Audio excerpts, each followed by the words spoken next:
गिबियावनो बयखौबो बड' निउस इउटुब चेनेलनि गोदान खौराङाव बरायबाय। नोंथांमोननि थाखाय बे समाव माखासे खौरां लाबोदों।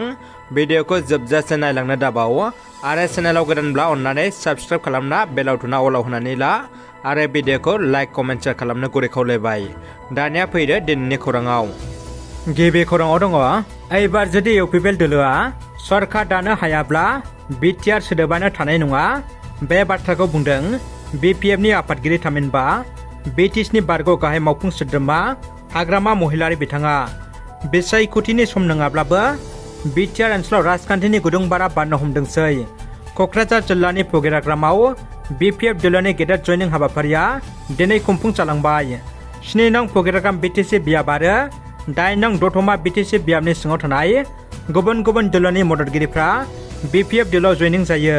बिपिएफनि गाहाय नेहाथारि दिप्ति प्रसाद ब्रह्मनि मासि सामलायनायाव फगेराग्रामनि सावरि जथुम नब्लाङाव खुंफुंनाय जयनिं हाबाफारियाव बिपिएफनि आफादगिरि हाग्रामा महिलारिजों लोगोसे क'क्राझार सोनाब जनजाति बिधानसभा बियाबनि एमएलए रबिराम नार्जारि, दतमानि एमसिएलए प्रकाश बसुमतारिजों लोगोसे एमसिएलए देरहासार बसुमतारि आरो गुबुन गुबुन दैदेनगिरिफ्रा बाहागो लायो आरो फगेराग्राम आरो दतमा बियाबाव गोदानै दाफुंजानाय कच राजबंशी माइन'रिटि सेल आरो बेंगलि सेलफोरखौ समायखिरा लाहैयो।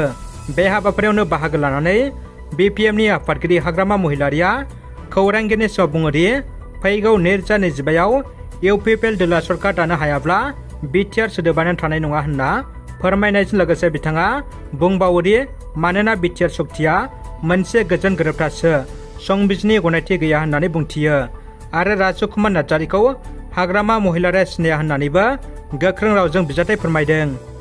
बेसेन नाङै सावस्रि नायसंनाय आरो सुबुं सांग्रांथि हाबाफारि बानजायदों। सोरखारि आयुर्वेदिक फरायसालिमा आरो देहा फाहामसालि गुवाहाटी प्लेटिनाम फोरबो फालिथायजों लोब्बा लाखिनानै सोरखारि आयुर्वेदिक फरायसालिमा आरो देहा फाहामसालि आरो बिटिआर सरकार आरो दुलाराय बर' फरायसा आफादनि हेफाजाबाव उदालगुरि फरायसालिमायाव सावस्रि नायसंनाय हाबाफारिखौ खुंदों। गोग्गो देहा लाखिनो हानाय बिथिंखौ नोजोर बोनानै सावस्रि नायसंनाय हाबाफारिखौ माखासे गुबुन गुबुन बिभागनि फाहामगिरि एबा डक्टर बिथांमोना सानसेनि हाबाफारि लानानै लोब लोब सावस्रि फाहामथाय लानो फैनायखौ फाहामथाय होनायखौ नुनो मोननाय जादों। लोगोसे दुलाराय बर' फरायसा आफादनि आफादगिरि दिपेन बर'जों लोगोसे गोबां बिबानगिरिफ्रा बाहागो लानानै मदद होनायजों मावफुङो। हाबाफारियाव कातिराम बर' बिथाङा बेखेवगिरि आलासि महरै बाहागो लायो। जोबोद दुखुनि खौरां, धेमाजि जिल्ला बर' थुनलाइ आफादनि बारग' आफादगिरि सुबेसर औवारिया आरो गैलिया।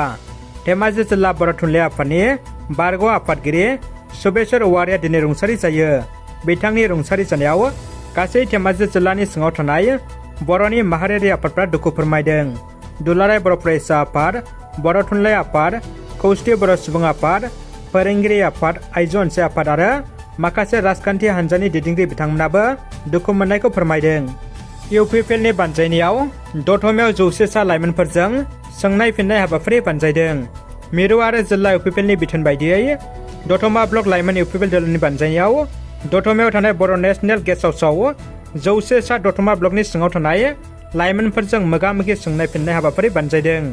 बे हाबाफारियावनो मेल बेखेवगिरि महरै बाहागो लायो इउपिपिएल दोलोनि गाहाय नेहाथारि राजकुमार नार्जारि, लाइमोन इउपिपिएल दोलोनि मावफुं आफादगिरि इराग्दाव ब्रह्म, बिटिआरनि मावफुं सोद्रोमा रनजित बसुमतारि, इउपिपिएल क'क्राझार जिल्ला कमिटिनि गुबुन गुबुन बिबाननि बिबानगिरिफोरजों लोगोसे ओनसोलनि लाइमोनफ्रा बाहागो लायो। दानिया फैदो जोबथा खौराङाव। गसाइगाव श्रीरामपुराव बिजेपि हान्जानि मावबादा, भटार चेतना अभियाननि सोमोन्दै मावबादा जथुम्मा। क'क्राझार जिल्लानि सिङाव थानाय 1 नं गसाइगाव बिधानसभा समष्टिनि श्रीरामपुराव थानाय आर्ट स्टुडेन्ट क्लाबाव खुंजानाय मावबादायाव बाहागो लाफैयो श्रीरामपुरनि एमसिएलए सजल कुमार सिंह, जमदुवार समष्टिनि एम मुर्सि रेवरेवा नार्जारि, पिएचडिसि मासिगिरि आरो सोद्रोमाफोरजों लोगोसे दोलोनि मावथिफ्रा बाहागो लायो। मावबादा जोबनायनि उनाव टिएमसिनि आसामनि आफादगिरि रिपुन बराखौ सालानि ना होननानै बुंथियो सजल कुमार सिंह बिथाङा।